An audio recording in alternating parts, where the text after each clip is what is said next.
Aggression is the trademark of Zionism, but they are also people with PhDs in deception. Israel has already planned her wars. Israel has a goal to achieve, and that's where we turn to eschatology, the study of the end times.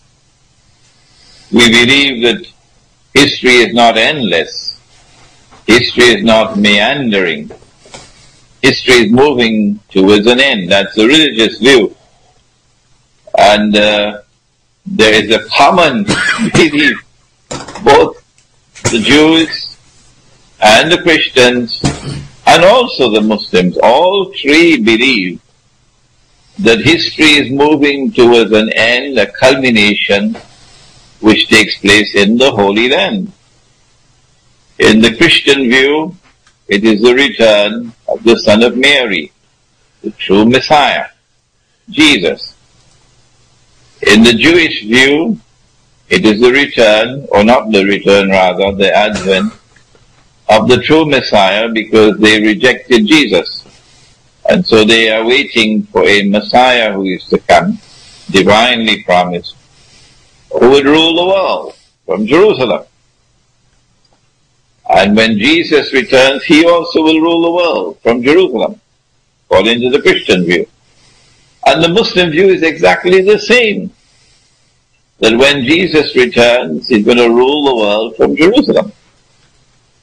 But our eschatology is similar to that of the Christians, that we believe that prior to the return of Jesus, by divine design, an actor is created who will impersonate the true Messiah. But he is not the true Messiah, he is an evil being. And this is where politics has to now reach out to cosmology. The Antichrist, or Dajjal, the false Messiah. In order for him to rule the world and then declare from Jerusalem, I am the Messiah, when he would not be the Messiah, he has to do a number of things. Number one, he has to liberate the Holy Land for the Jews. He's already done that. 1917.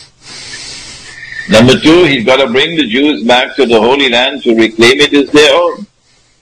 He's already done that between 1917 and 1948. Number three, he has to restore a state of Israel in the Holy Land and get the Jews and Christians to believe that this is Holy Israel. He's already done that.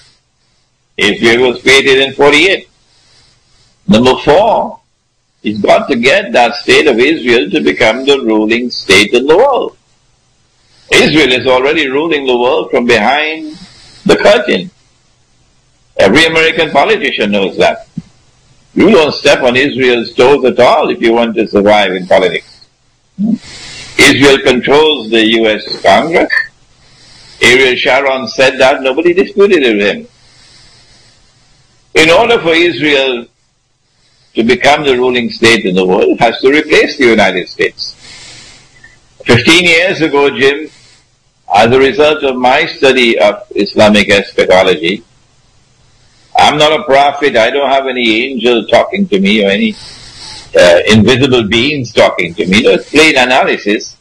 15 years ago, as a result of my study of Islamic eschatology, I came to the conclusion that the US dollar will have to collapse.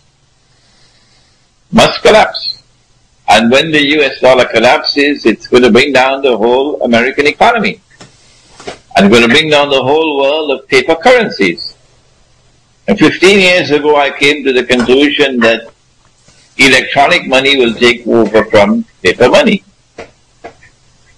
That's already happening now. From the time the next war starts, the next big war starts, I believe that's going to be the opportune moment for them to bring down the curtain on the US dollar. And they'll demonetize the US dollar. And that's going to cause tremendous loss, particularly for white America. Because white America is more wealthy than black America. Everybody knows that. Not only must there be this economic collapse in the United States in order that the United States may no longer be the ruling state in the world, but you must also have a military disaster. Because this is what happened when Britain was the prior ruling state. In order for Britain to be replaced by the United States, Britain had to be brought to the verge of defeat, and that's what happened in the First World War. And again, in the Second World War, had it not been for the intervention of the United States, Britain would have been defeated.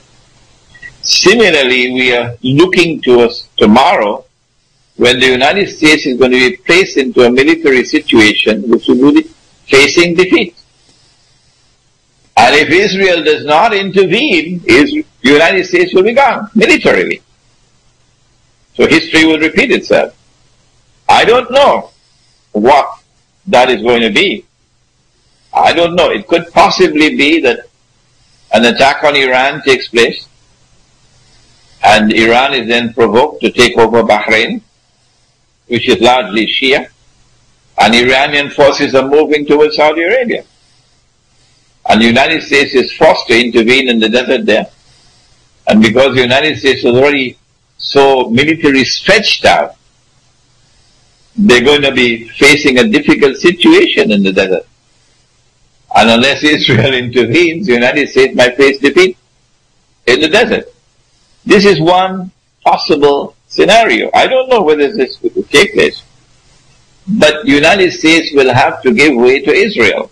Israel takes over from the United States as the next ruling state in the world in order for the Antichrist to stand up in Jerusalem and declare that I am the Messiah. Now, in order for Israel, I'm sorry for this long answer, in order for Israel... No, I appreciate it. In order for Israel to convince the Jews that it is indeed ruling the world, it has to begin that process, Jim, by establishing its political and economic dominion over the Arabs.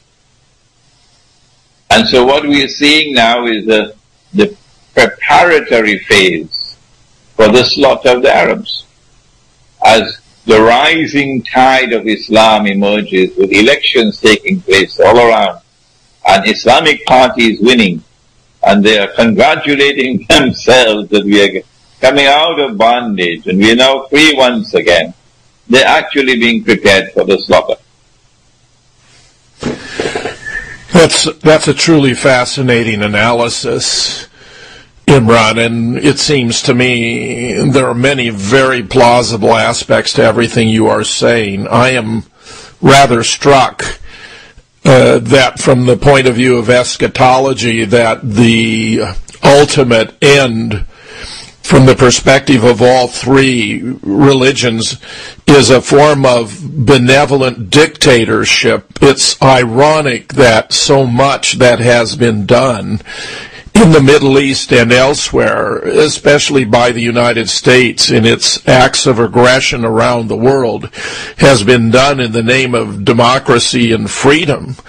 And yet, the end of history from the perspective you have just described would actually be a divine individual, presumably, and a benevolent one, but nevertheless a dictator, which someone who has all power to control political decisions and outcomes, which seems to me to be quite remarkable, while students of political theory have generally concurred that a benevolent dictatorship is the most efficient form of government in distributing justice, for example, assuming that the dictatorship is implemented in accordance with principles of justice. It's still striking to me, having not reflected before on the convergence of the theologies of the three great religions, that this should be the case. Well, I would not say it's going to be a benevolent dictatorship. The Antichrist is full of deception. Appearance and reality would be different from each other. It would be, in fact, the ultimate dictatorship. The ultimate dictatorship. It would have the appearance of being benevolent.